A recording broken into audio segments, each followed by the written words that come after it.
Então, boa noite a todos. Estamos começando aqui o nosso último encontro do Grupo de Estudos da Clínica de Trabalho Escravo e Tráfico de Pessoas da UFMG no primeiro semestre de 2023. Hoje nós recebemos com muita alegria a doutora Cíntia Mara da Silva Alves Saldanha, ela é auditora fiscal do trabalho e vai compartilhar com a gente aqui as suas experiências, todo o conhecimento que ela veio adquirindo ao longo da sua atuação. E é uma alegria acompanhar a senhora, ter a sua parceria de longa data já na clínica. Para a gente é uma verdadeira honra. Está com a palavra. Obrigada, Leandro. Boa noite a todos, pessoas que nos assistem.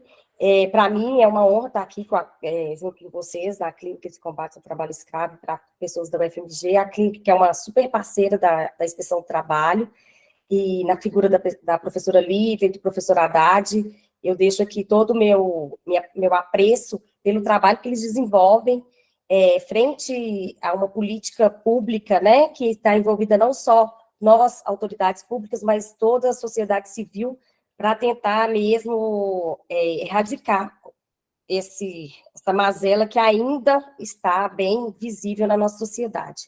Antes de começar a minha explanação, eu queria fazer minha autodescrição, porque esse vídeo vai ficar gravado, e eu acho que, para fins de acessibilidade, é sempre válido. Meu nome é Cíntia Alves Saldanha, eu sou uma mulher de pele morena, cabelos castanhos, lisos e compridos, tenho os olhos grandes, mas hoje eles estão bem pequenininhos, porque eu estou muito gripada, e aqui eu não sei se tem gente de todos os lugares do país, aqui em Belo Horizonte a gente fala que é uma gripe chorona, sabe? Que o olho fica lacrimejando, então meu olho está bem pequeno.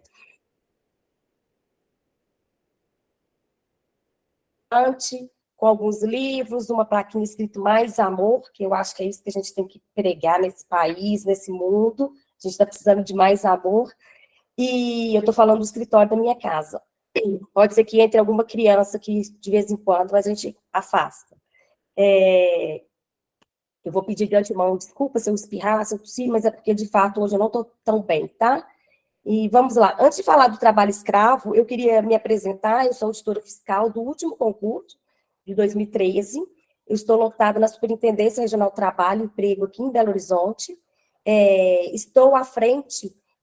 Estou coordenadora do projeto de combate à discriminação e promoção de igualdade de oportunidade no trabalho. E dentro do meu projeto, a gente realiza as fiscalizações de combate à discriminação, de promoção do trabalho doméstico decente e de combate ao trabalho análogo de escravo. Antes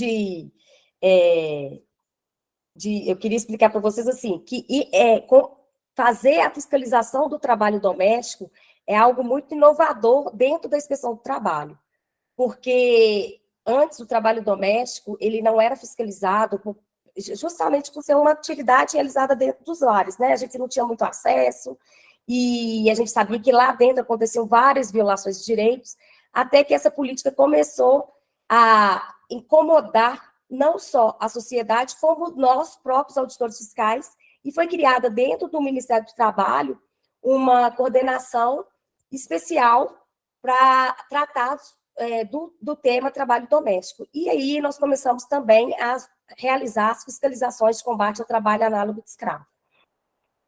Deixa eu só passando aqui. Eu vou explicar, antes de falar do trabalho escravo, eu vou explicar para vocês o que é a auditoria fiscal do trabalho, porque a gente vê que tem muita confusão, sobretudo na mídia, quando são veiculadas notícias a respeito das fiscalizações e das ações de combate ao trabalho escravo, e aí fala, os auditores do Ministério Público do Trabalho, os auditores e as pessoas meio que se perdem, né? Existe o decreto 4552 de 2002, ele aprovou o regulamento da inspeção do trabalho, que a gente chama de RIT, e ele fala que o Sistema Federal de Inspeção do Trabalho, a cargo do Ministério do Trabalho e Emprego, e aí não é Ministério Público, é um órgão do governo federal, tem por finalidade assegurar em todo o território nacional a aplicação das disposições legais, incluindo as convenções internacionais ratificadas, os atos e as decisões das autoridades competentes e as convenções, acordos e contratos coletivos de trabalho no que concerne à proteção dos trabalhadores no exercício da atividade laboral. Então, nós, auditores fiscais de trabalho, somos autoridades trabalhistas vinculados à Secretaria de Inspeção do Trabalho, que pertence ao Ministério do Trabalho e Emprego. Nós realizamos fiscalizações para assegurar o fiel cumprimento das normas de proteção do trabalho, em especial aquelas relativas à inserção de pessoas com deficiência no mercado de trabalho, combate ao trabalho infantil, inserção do jovem no mercado de trabalho por meio da aprendizagem. Realizamos fiscalizações do FGTS, fiscalizações de normas de saúde e segurança no trabalho, combatemos a informalidade, a discriminação e o assédio no meio laboral, e também realizamos o combate ao trabalho análogo de escravo. E aproveito, vou deixar aqui para fazer a minha propaganda, é óbvio, foi autorizado na semana passada, vocês devem ter tido conhecimento, o maior concurso da história da Inspeção do Trabalho. Quando eu falo Inspeção do Trabalho, tem gente que fala Inspeção do Trabalho, Auditoria Fiscal do Trabalho, Fiscalização do Trabalho, são os 3 nomes que indicam nós, auditores fiscais do trabalho. Lógico que tem a sua, né, o RIT fala Inspeção do Trabalho, em que os servidores são os auditores fiscais do trabalho, mas tudo menciona as mesmas pessoas. E aí eu deixo aqui o meu convite àqueles que estão formando e que queiram se juntar a nós. Eu vou falar para vocês que, assim, eu não me reconheceria fazendo outra coisa. Ser auditora fiscal do trabalho me engrandece muito, porque é um trabalho que a gente vê que a gente faz diferença na vida do próximo, sabe? A gente sai desse plano, dessa existência, com uma sensação de missão cumprida. E quando a gente traz dignidade, seja fazendo fiscalização para ter registro, para a pessoa ter o FGTS assegurado, inserir as pessoas que estão excluídas, marginalizadas, há quanto tempo pela sociedade no mercado de trabalho, como as pessoas com deficiências, a LGBTQI a mais, as pessoas negras, isso tudo, assim, é o valor que não tem preço, sabe? E eu que lido diretamente com o resgate de pessoas com de situações análogas de escravo, eu vejo o valor do nosso trabalho no rosto do trabalhador. E, assim, venham se juntar a nós. Assim, a gente precisa de gente, a gente está com um déficit de pessoal, de recursos humanos muito grande, e vai ser uma honra ter pessoas tão competentes e estudiosas quanto vocês. Deixa eu tentar cá. E eu vou explicar também um pouquinho, para aqueles que não conhecem, como é que funciona uma fiscalização de trabalho, de combate ao trabalho análogo de escravo. Hoje em dia, nós temos uma portaria, que é a portaria 3484, ela foi publicada em 2021, que ela traz as diretrizes da operação de combate ao trabalho escravo. Essa portaria trata o fluxo nacional de atendimento às vítimas de trabalho escravo. Ela foi construída por vários atores sociais, o texto foi decidido por um consenso entre as instituições, ainda há possibilidade de adesão por órgão que não foi signatário dela naquele primeiro momento, e ela visa trazer um atendimento mais especializado e humanizado às vítimas resgatadas do trabalho escravo. E quando a gente fala do trabalho escravo, a gente fala do trabalho escravo como um todo, seja no ambiente rural, nas confecções, na construção civil, na mineração e também no âmbito doméstico. Essa portaria, ela sistematizou o procedimento e delimitou bem o papel de cada instituição numa operação de combate ao trabalho escravo. A política do trabalho que prevista no fluxo nacional, ela tem 4 etapas: a denúncia, o planejamento, o resgate e o pós-resgate. Na fase de denúncias, podem ser feitas denúncias por vários canais, e aí as denúncias normalmente vêm do ambiente externo mesmo, pessoas que tomaram conhecimento daquelas situações por diversas formas, e podem denunciar no Disque 100, no 190, para o MPT, para o MPF, para as polícias, para as seguranças, mas o canal oficial, que a gente sempre, que tem possibilidade, a gente divulga, é o Sistema IP, que é o canal do Ministério do Trabalho. Porque todas essas denúncias que são encaminhadas para esses outros órgãos, elas são encaminhadas para a DETRAI, que é a Divisão de Erradicação do Trabalho Análogo de Escravo, e a DETRAI, ela vai fazer essa triagem e a distribuição das denúncias para começar o planejamento de uma ação de combate ao trabalho escravo. Então, assim, como o sistema IP está vinculado já diretamente ao Ministério do Trabalho, se você fizer, já sai direto. Os outros órgãos têm que nos encaminhar para que seja feita a triagem e a distribuição dessas denúncias. Na fase de planejamento, segundo a portaria, a gente vai fazer o planejamento, a organização da fiscalização. Essa etapa compete à Inspeção do Trabalho, ao Grupo Especial de Fiscalização Móvel ou à Superintendência Regional do Trabalho, de forma coordenada com os demais órgãos públicos. Então, devem ser chamados para participar o Ministério Público do Trabalho, o MPF, a Polícia Federal e a Defensoria Pública da União. E ainda podem ser convidados outros atores, outras instituições públicas para participar também. Inclusive, a clínica já participou conosco de ação de combate ao trabalho escravo doméstico aqui em Belo Horizonte. A Lívia já foi com a gente e para ela, né, ver em campo mesmo como se dá a abordagem, como que a gente faz isso no nosso dia a dia. E aí, constatado o trabalho em condições análogas de escravo, a gente passa para a etapa do resgate.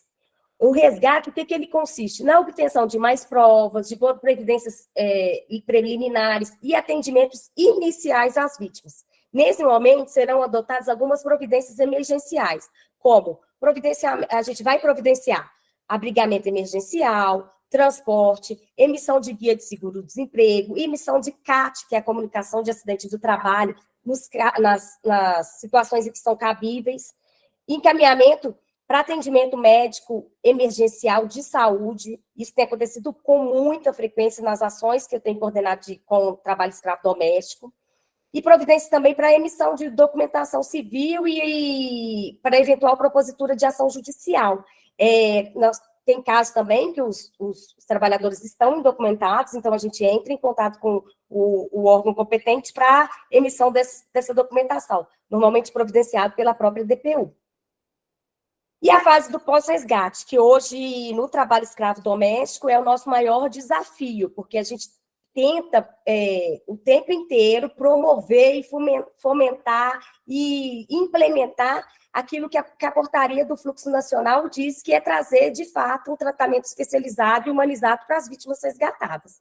Segundo a portaria, não há mais obrigação para a Inspeção do Trabalho nesse momento, mas, de forma coordenada com os outros órgãos, a gente acaba participando desse pós-resgate, porque somos nós que estamos ali, na linha de frente, tirando a trabalhadora daquela situação de violação de direitos trabalhistas e direitos humanos. Então, não tem jeito, nem como auditora fiscal e nem como ser humano, virar as costas e falar, olha, assistência social, agora o problema é seu, resolve aí. A gente não faz isso. E aí a gente dá andamento às assistências iniciais que são necessárias para a vítima, mas esse momento pertence à assistência social. É ela que deve promover o acompanhamento por meio de equipe multidisciplinar, para que a trabalhadora resgatada tenha efetivamente sua dignidade resgatada e sua integridade preservada. E aí eu falei trabalhadora, porque eu estou...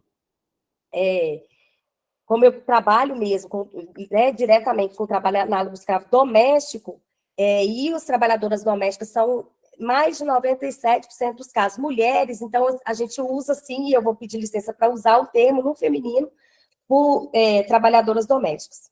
Então, resumindo, só para vocês entenderem esse fluxo nacional, como é que acontece essa ação, a competência da Inspeção do Trabalho é realizar o planejamento da fiscalização, acionar os outros órgãos partícipes, identificar uma situação análoga de escravo, a gente faz o afastamento da trabalhadora, nós entregamos a guia de seguro-desemprego e participamos desse processo de acolhimento do trabalhador.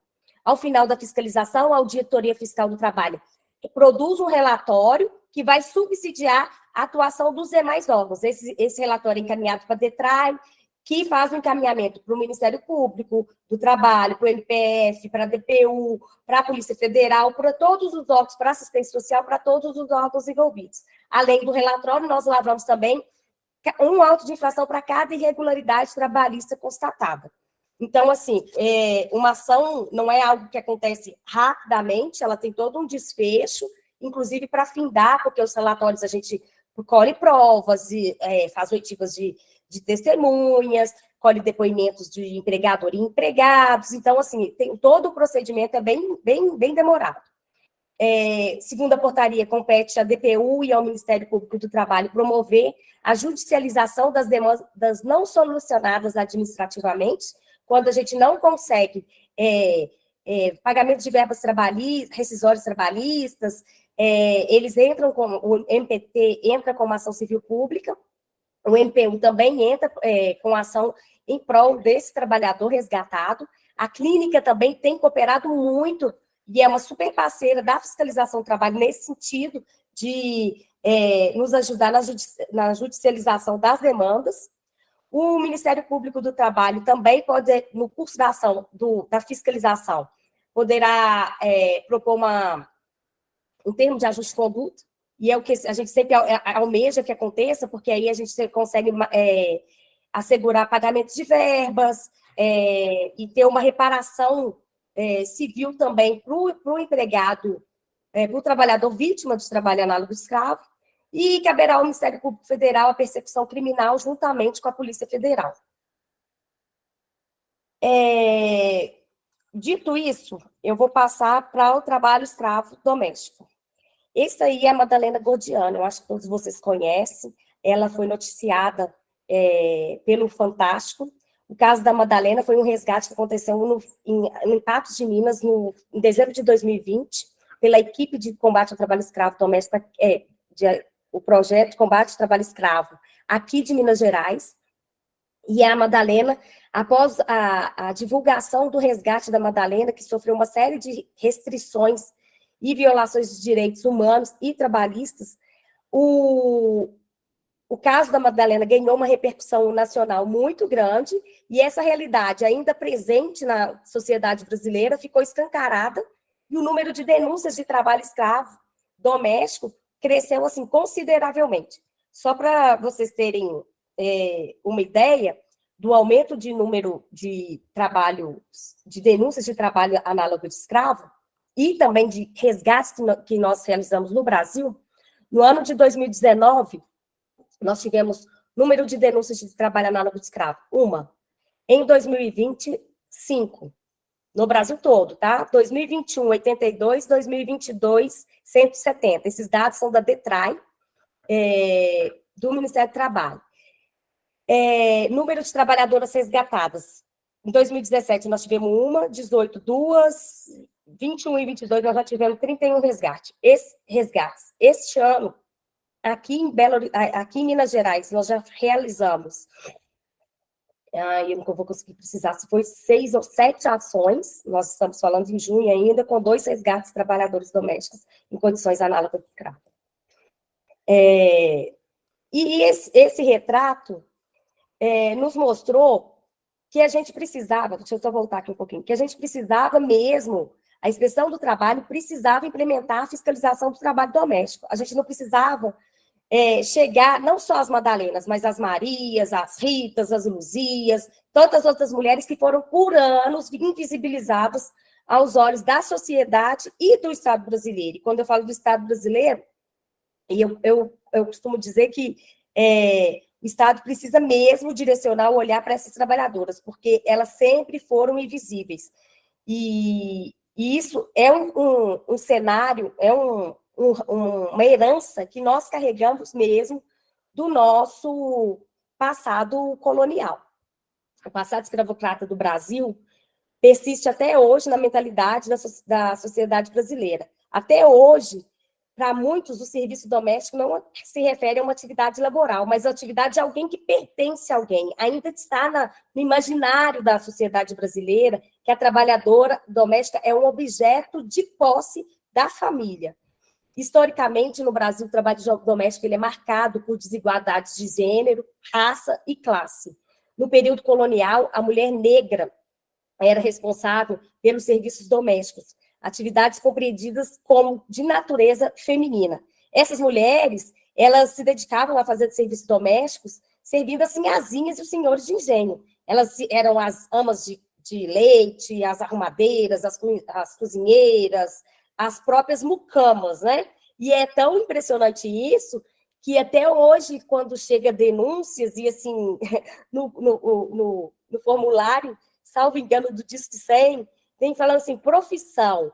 Vira e mexe, a gente pega escrito assim, mucama, escrava. E é ainda a mentalidade das pessoas que enxergam essas trabalhadoras domésticas na situação da época colonial, né? Mas até hoje, as tarefas realizadas por essas mulheres não são valorizadas ou reconhecidas. Essa desvalorização do trabalho feminino repercute no trabalho doméstico remunerado. O trabalho doméstico ainda se desenvolve no campo da informalidade, e é isso aí a gente pode perceber claramente como os direitos trabalhistas das empregadas domésticas foram tardiamente reconhecidos, e que ainda reconhecidos o número de trabalhadoras domésticas que laboram na informalidade ainda é gritante, porque, assim, os empregadores domésticos ainda têm essa mentalidade que não precisam assinar carteira, que não precisam recolher FGTS, que não precisam ter registro de ponto para essas trabalhadoras, ainda está inserido, enraizado na mentalidade da sociedade brasileira, uma atividade de subcategoria, desvalorizada. E as mulheres pobres e negras são o retrato do trabalho doméstico no Brasil, uma herança do nosso período colonial. E, na maioria dos casos, do trabalho escravo contemporâneo também. O trabalho doméstico, por ser tão desvalorizado, ele é muito passível de servidão. E a gente percebe essa herança escravocrata quando a gente faz um perfil das trabalhadoras domésticas. Eu não sei se eu tenho um slide desse, se eu suprimi dessa apresentação, mas o perfil das trabalhadoras domésticas resgatadas do trabalho análogo escravo na sua grande maioria, mulheres negras e pardas, que começaram seus trabalhos ainda quando crianças ou adolescentes, então vem de um trabalho infantil, que tiveram seus laços familiares, biológicos, rompidos lá na infância, e hoje elas só enxergam e vivem naquele universo, naquele núcleo familiar para o qual ela trabalha, com o qual elas residem, são de baixa ou nenhuma escolaridade, e esse é o retrato do trabalho escravo contemporâneo. O Brasil ocupa destaque no ranking dos países com maior número de trabalhadores domésticos no mundo. O trabalhador doméstico ainda é uma atividade essencialmente feminina, realizada por mulheres negras e pobres. E, segundo os dados divulgados pelo DIEESE de 2022, as mulheres representam 92% das trabalhadoras ocupadas no trabalho doméstico. Dessas, 65% são negras. E a pesquisa indica também que a maioria tem entre 40 anos de idade e renda média inferior a um salário mínimo. Pois bem, vamos lá falar agora do trabalho análogo de escravo, no âmbito doméstico. Já passaram vários professores por aqui, e eu acho que o artigo 149 do Código Penal deve ter sido bem destrinchado. Eu já quero até falar para vocês, viu, pessoal, não sou professora não, viu, eu converso com o trabalhador, o meu linguajar é simples, eu sou estudante como vocês, e eu estou trazendo um pouco da parte prática aliada à teoria que eu estudo, e qualquer dúvida, vocês podem me interromper, a gente vai conversando, tá? Deixa eu só voltar no meu slide. Como eles já devem ter destrinchado o artigo 149, eu só vou passar por ele. O artigo 149 do Código Penal diz: reduzir alguém à condição análoga de escravo, quer submetendo a trabalhos forçados ou a jornada exaustiva, quer sujeitando-o a condições degradantes de trabalho, quer restringindo por qualquer meio sua locomoção em razão de dívida contraída com o empregador. Aqui, a gente vê as 4 hipóteses legais do tipo penal de reduzir alguém a condição análoga de escravo, que são os trabalhos forçados, jornadas exaustivas, condições degradantes de trabalho e a servidão por dívida. Essa redação do artigo 149 traz um grande avanço assim, para a área dos direitos humanos, porque a gente vê que aqui a gente não está só tutelando o direito de liberdade, que o bem jurídico tutelado com essa nova redação é a dignidade da pessoa humana. eu coloquei nesse mesmo slide, falando da lista suja, porque nós temos, no Ministério do Trabalho, um cadastro público de empregadores flagrados em sua atuação de trabalho análogo de escravo. Ele é um cadastro público das empresas e agora também dos empregadores domésticos. A lista publicada desse ano traz empregadores domésticos, inclusive empregadores de ações realizadas por nós aqui do Grupo de Minas. E esse é um grande avanço também para a política de combate ao trabalho escravo, porque a partir desses cadastros, eles têm algumas restrições e as empresas, sobretudo, têm um grande receio de figurar nessa lista suja. Nós temos também a Instrução Normativa número 2, de 2021, do Ministério do Trabalho, e essa instrução, ela traz alguns indicadores que vão de submissão de trabalhador à condição análoga de escravo. Esses indicadores são diretrizes para nos orientar, auditores fiscais de trabalho, nas hipóteses elencadas no artigo 149 do Código Penal. Então, o auditor fiscal do trabalho, lá em campo, na hora da fiscalização, junto com as demais instituições partícipes da operação de combate ao trabalho escravo, vai avaliar a situação fática encontrada. E aí, nós, auditores fiscais, vamos concluir pela caracterização ou não da situação análoga de escravo. Eu vou passar agora para as fiscalizações de trabalho escravo e vou falar para vocês um pouco como que a gente consegue enxergar as hipóteses legais do artigo 149 nas fiscalizações no âmbito doméstico. No trabalho doméstico, a situação análoga de escravo ela pode acontecer de diferentes formas. Normalmente, são casos de trabalhadores que foram morar e trabalhar com a família com a qual residem desde a infância, como eu já tinha colocado. Iniciaram os seus trabalhos lá na adolescência. Trabalham em troca de moradia, alimentação e vestuário. Ou seja, sem receber salário ou qualquer outro direito trabalhista. Mas já resgatamos trabalhadores também que recebem salários, mas são salários parciais, não são salários devidos.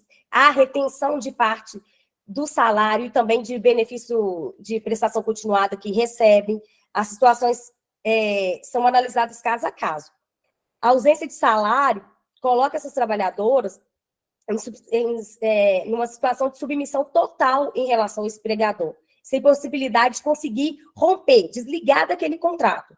É a necessidade delas, gente, de sobrevivência. A pessoa precisa viver, ela precisa de, no mínimo, um lugar para morar, de comida.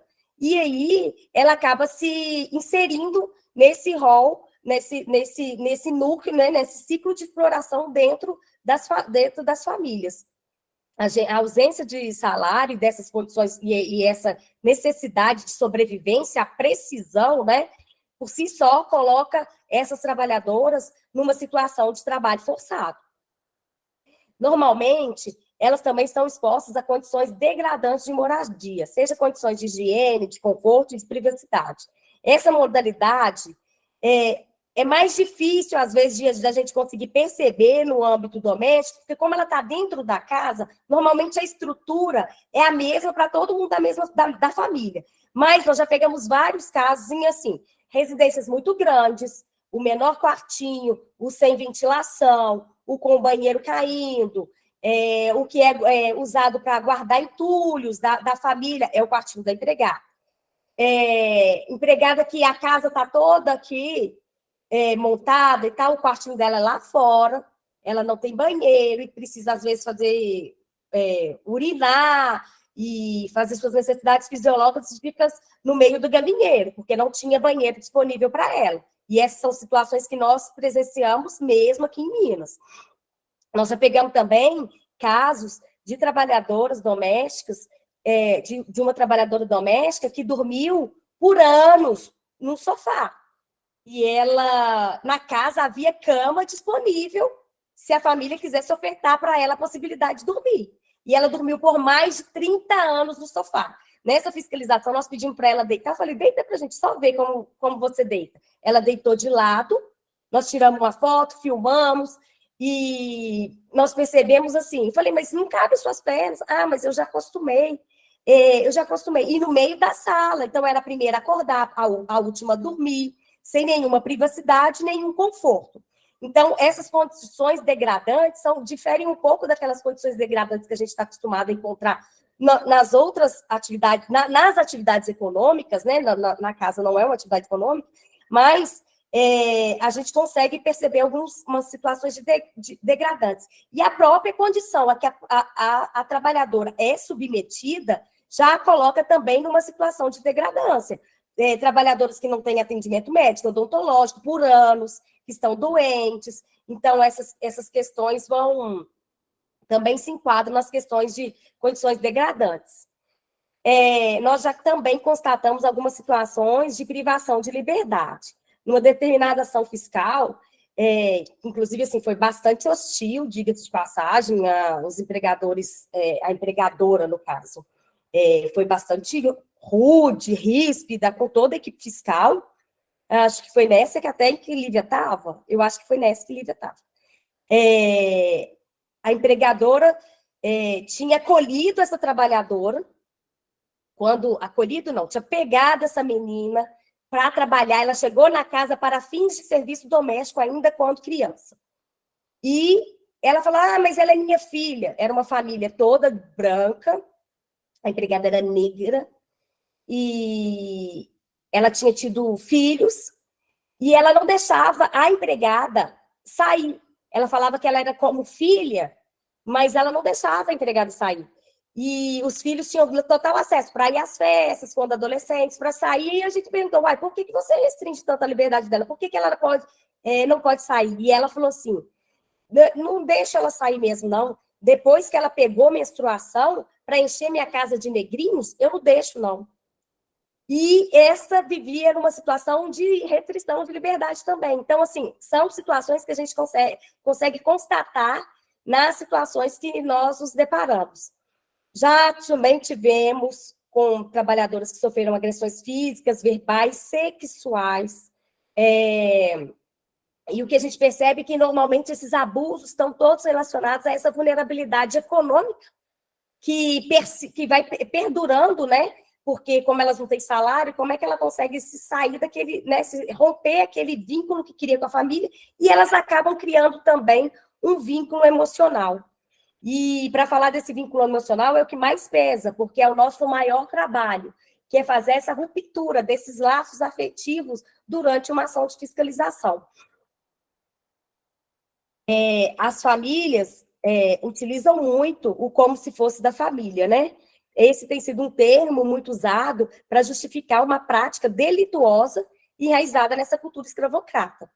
Eles tentam naturalizar o trabalho sem pagamentos de salário, sem pagamento de direitos trabalhistas, sob esse argumento de que eu dou tudo que ela precisa, aqui ela tem comida e tem lugar para morar, ela é como se fosse minha filha, ela é como se fosse minha tia. Aí apresentam fotos, e o que a gente percebe na realidade é que elas nunca tiveram liberdade para sair da casa, não puderam estudar. Diferentemente dos outros membros da família, elas não tiveram amizades, não tiveram relacionamentos amorosos, não tiveram seus negados direitos assistenciais, odontológicos e médicos, e não diferem muito do núcleo familiar em que elas estão inseridas. Então, a gente fala que, mas elas, de fato, não são da família, elas nunca não tiveram o mesmo acesso à educação que os filhos das famílias tiveram, não têm acesso ao tratamento médico odontológico, não são herdeiras, não foram formalmente adotadas, não lhes foi constituída uma poupança, não possuem uma perspectiva de futuro fora daquela casa, não se casaram, não constituíram família, nem preservaram seus vínculos familiares, não têm amigos. Elas também, a gente vê que elas criam a família nutre essa dependência emocional delas como forma de acorrentar. São as nossas correntes, as nossas amarras invisíveis do trabalho escravo contemporâneo. E aí eu vou passar para a questão das jornadas exaustivas, que foi o tema que veio proposto para eu falar um pouquinho. As trabalhadoras domésticas, normalmente, elas estão, sobretudo aquelas encontradas em situações análogas de estados, elas estão expostas a jornadas exaustivas. E aqui a gente tem uma discussão muito relevante, que é sobre o prisma mesmo da divisão sexual do trabalho, né? Porque recai sobre as mulheres a atividade de cuidado, seja dos filhos, dos pais, das pessoas doentes da família, e esse trabalho de cuidado, na maioria das vezes, ele não é visto como um trabalho propriamente dito, né? No caso do trabalho doméstico, em condições análogas de escravo, o que nós percebemos é que o trabalho de cuidado, ele não é reconhecido como trabalho.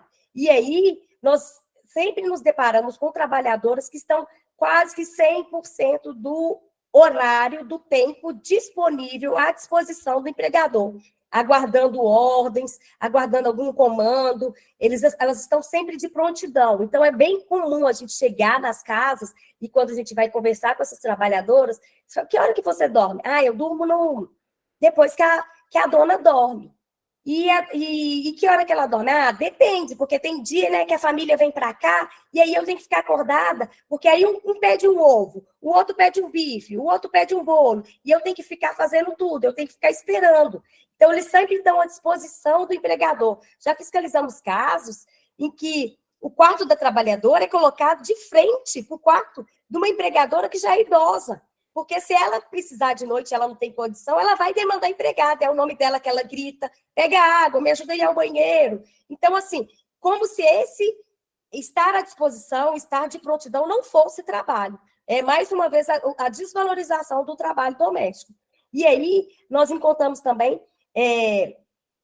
trabalhadoras que não têm jornada pré-estabelecida, isso é um fato, né? Não tem controle de jornada, e isso também é uma coisa bem recente, né? Assim, das trabalhadoras domésticas vir para a legislação, que elas também têm previsão legal com o horário pré-estabelecido de trabalho, para 8 horas diárias, 44 semanais, ou escalas, quando é cuidador, de 12 por 36. E o que a gente percebe é que eles não fazem esse controle, elas não têm jornada de trabalho pré-estabelecida, tem supressão dos descansos remunerados, seja os de fim de semana, feriado, sábado, domingo, como os intervalos para alimentação. Elas comem rapidinho, já voltam para trabalhar, e aquilo se mistura com a própria dinâmica da vida da trabalhadora dentro daquela casa. Então, são suprimidos todos esses intervalos. Nunca tiveram ou usufruíram de qualquer período de férias. E essas são as características das jornadas exaustivas dentro das residências. O que a gente pode chegar à conclusão? Que a jornada exaustiva, ela apresenta sobre duas óticas. A ótica quantitativa, e aqui eu estou referindo mesmo a noção de tempo, duração do trabalho, extensão dessa carga de trabalho. O que a gente observa na prática são as jornadas realizadas sem concessão de intervalos, com supressão do descanso semanal, com intervalo entre as jornadas insuficientes para que a trabalhadora, de fato, recomponha as suas energias. A trabalhadora que realiza seus afazeres domésticos todos os dias da semana, sem direito à folga ou qualquer descanso. Então, trabalha feriado, no sábado, no domingo. E os empregadores naturalizam essa jornada, porque eles não entendem que a prontidão, que o cuidado, que o estar à disposição do outro é um trabalho. Essa naturalização decorre muito desse reconhecimento tardio, inclusive, da legislação trabalhista. Isso é muito, muito comum, inclusive nos casos também de cuidador de idosos que estão nos lares. E eu não estou falando só de trabalho escravo, não. Da jornada exaustiva nesses casos que pode configurar um trabalho análogo de escravo.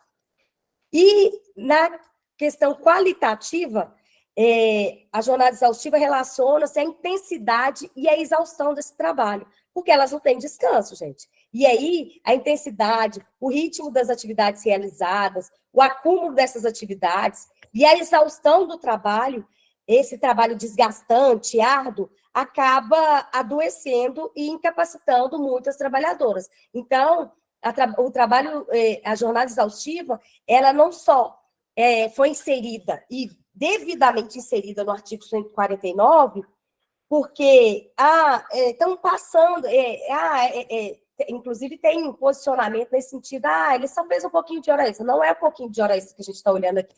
Aqui a gente está olhando o contexto todo e vendo se a intensidade do trabalho, essa falta de limitação de jornada, a supressão desses intervalos está, de fato, causando essa jornada exaustiva. E a jornada exaustiva adoece. Vale lembrar que ela está diretamente relacionada com o adoecimento das trabalhadoras. No caso de servidão doméstica, escravidão doméstica, as jornadas exaustivas impactam diretamente na saúde e na integridade física e psíquica desses trabalhadores. Essa exaustão se manifesta no corpo das domésticas e acaba adoecendo. O excesso de horas trabalhadas, essas jornadas desgastantes, causam adoecimento tanto físico quanto mental. Essa foto aí sou eu e a Juliana, que é a outra auditora fiscal que encabeça o projeto de combate ao trabalho análogo escravo no âmbito doméstico aqui no estado de Minas comigo. Essa trabalhadora é essa que eu contei para vocês, que dormia há 30 anos no sofá. E quando nós fizemos a fiscalização, nós chegamos, no dia que nós chegamos na casa, nós encontramos essa trabalhadora com uma ferida na perna muito grande, muito grande. Nós a levamos para o Centro de Referência de Saúde do Trabalhador, o Sereste, e lá o médico avaliou, passou por assistente social, por psicólogo, um minutinho só. E o médico falou, ela precisa de um encaminhamento urgente para um centro de saúde. Nós a levamos para a UPA, e ela teve que permanecer uma noite internada para tomar uma medicação endovenosa, porque a perna dela estava a ponto de perder a perna, que ela estava com uma erisipela bolhosa muito forte. Nós ficamos lá com ela na UPA até saber que ela, de fato, estava assegurada dentro da UPA, conversando com toda a equipe, e isso aí é prova de que o trabalho adoece. Ela não tinha acesso a nenhuma assistência médico e odontológica, ela também estava com uma inflamação gengival terrível, com poucos dentes, e assim, isso também é uma característica que a gente tem encontrado muito nas trabalhadoras domésticas, sabe? Trabalhadoras domésticas, saúde bucal prejudicada, com poucos dentes, porque eles não levam aos dentistas, não levam ao médico. Essa tinha anos que não ia médico. Ela tinha uma consulta marcada no sistema do SUS de 2013 que ela não compareceu. E ela frequentava a UPA com a empregadora, porque a empregadora precisava passar por lá e ela tinha que acompanhar para ajudar a colocá-la dentro do carro, chamar táxi. E ela precisou desse dia. Só para vocês saberem, nesse dia, depois que ela teve alta, ela foi encaminhada para um equipamento, um acolhimento que a assistência social do município de Belo Horizonte ofertou, que foi um abrigo. Esse abrigo, lá ela tomou a medicação, fez alguns exames, e hoje ela está num outro abrigo que acolhe só trabalhadoras resgatadas do trabalho escravo em outro município aqui do estado de Minas Gerais. A jornada exaustiva, ela também traz um impacto e afeta outras áreas da vida das trabalhadoras. Por exemplo, elas impossibilitam as trabalhadoras de manter um convívio familiar e social, porque ela está sempre trabalhando, então ela não tem tempo de ir à missa, ela não consegue ir numa igreja, de dar uma volta na praça, de assistir uma televisão, porque ela sempre tem que estar à disposição do trabalhador. Então, assim, foi muito acertado acertada a conclusão a decisão do legislador de trazer a jornada exaustiva para o tipo penal do artigo 149. Diante de tudo, que eu posso encerrar aqui dizendo para vocês é que a jornada exaustiva é um afronto direto ao princípio da dignidade humana, e aí vocês estão vendo, como o fato da gente se deparar com trabalhadoras adoecidas, trabalhadoras, e, gente, essas doenças delas são visíveis no corpo, no rosto. A gente pega a trabalhadora colheira aqui, trabalhadora que está mal vestida, sem cuidado, a questão do autocuidado fica todo de lado, porque elas estão sempre trabalhando, sendo demandada, e à disposição, elas não olham para si, elas só olham para outra família. E isso a gente percebe claramente o quanto a afronta a esse princípio da dignidade humana acontece nesses casos de jornada exaustiva. Deixa eu pular aqui. Então, já estou encerrando, aqui o projeto de combate à discriminação e promoção de igualdade de oportunidade no trabalho, a Superintendência Regional do Trabalho e Emprego de Minas Gerais e o Ministério do Trabalho, assim como os órgãos que participam e tal, nós somos defensores e propagamos a ideia do trabalho doméstico decente, que é o trabalho realizado com registro do contrato de trabalho no E-Social, o trabalho a partir de 18 anos, o trabalho doméstico ele é vedado para menor de 18 anos, e inclusive está na lista TIP, das piores formas de trabalho infantil. O trabalho doméstico decente é o trabalho com pagamento de salário até o 7º dia do mês, com férias anuais remuneradas, descanso semanal remunerado assegurado, 13º salário, salário família, jornada de trabalho de 8 horas diárias e 44 horas semanais, e um trabalho sem assédio, sem violência, sem discriminação, livre do trabalho infantil e do trabalho escravo. Se nós promovermos o trabalho doméstico decente, erradicarmos o trabalho infantil, diretamente estamos combatendo e ajudando na erradicação do trabalho análogo de escravo no âmbito doméstico. E eu vou encerrar minha fala para falar para vocês que é sempre muito gratificante, eu me inflamo de falar do combate ao trabalho análogo de escravo. A gente tem vários desafios, sobretudo no pós-resgate, porque a gente tem que assegurar, de fato, a dignidade dessas pessoas com capacidades mesmo de capacitação, se tem capacidade laborativa de assegurar renda mínima para elas, aquelas que são resgatadas com idosas, de conseguir um envelhecimento digno. E esses são os nossos maiores desafios, e a gente tem trabalhado, e eu falo gente, porque eu estou falando em nome da Inspeção do Trabalho, e aqui em nome da minha equipe, eu, Juliana e Mônica, em Minas Gerais, para assegurar essas trabalhadoras que elas, de fato, tenham a sua dignidade restaurada e sejam inseridas, nem reinseridas, inseridas na sociedade. É muito gratificante para a gente, e eu vou encerrar fazendo a leitura desse poema que Lívia um dia desse leu para mim, e é da Conceição Evaristo, e eu acho que ele traz bem um retrato de todo esse trabalho que nós realizamos. Vozes mulheres. A voz de minha mãe bisavó ecoou criança nos porões do navio, ecoou lamentos de uma infância perdida. A voz de minha avó ecoou obediência aos brancos donos de tudo. A voz de minha mãe ecoou baixinho revolta, no fundo das cozinhas alheias, debaixo das trouxas roupagens sujas dos brancos, pelo caminho empoeirado rumo à favela. A minha voz ainda ecoa versos perpétuos e com rimas de sangue e fome. A voz de minha filha recolhe todas as nossas vozes, recolhe em si as vozes mudas caladas, engasgadas nas gargantas. A voz de minha filha recolhe em si a fala e o ato, o ontem, o hoje, o agora. Na voz de minha filha se fará ouvir a ressonância, o eco da vida, liberdade. E é isso. Nós queremos aqui trazer voz às mulheres que foram caladas por muitos anos, que ainda estão caladas, trazer voz e visibilidade para uma categoria marginalizada, uma categoria ainda vista como uma subcategoria, e falar isso para vocês é a mesma coisa de pedir trabalho doméstico decente. E para encerrar, de fato, eu vou deixar aqui os canais de denúncia, se alguém souber de algum caso de violações de direitos no âmbito doméstico ou em qualquer atividade econômica que estiver, o canal oficial é o ip.cit.trabalho.gov.br, denúncia.cit.trabalho.gov.br, e o Disque 100, que é o canal de violações de direitos humanos.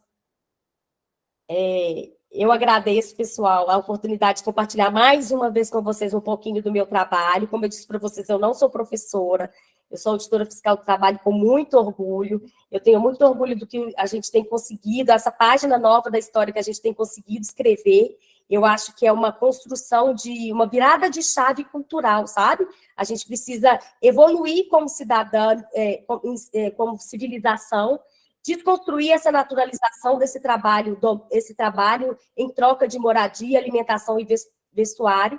E eu me coloco à disposição de vocês para perguntas, o que vocês quiserem. Obrigada, viu, pessoal? Muito obrigado, Cíntia. É sempre um prazer ouvir. A apresentação perfeita, a gente só tem a agradecer mesmo. Para quem está assistindo no YouTube aí, a gente queria agradecer também a importância que vocês deram de assistir todo esse curso aqui. É uma grande alegria saber que está chegando a tanta gente. As informações aí para enviar resumo e certificação estão todas lá no grupo do WhatsApp. Não deixem de mandar o resumo, é importante também isso, e a gente só tem mesmo a agradecer para o grupo, foi um sucesso.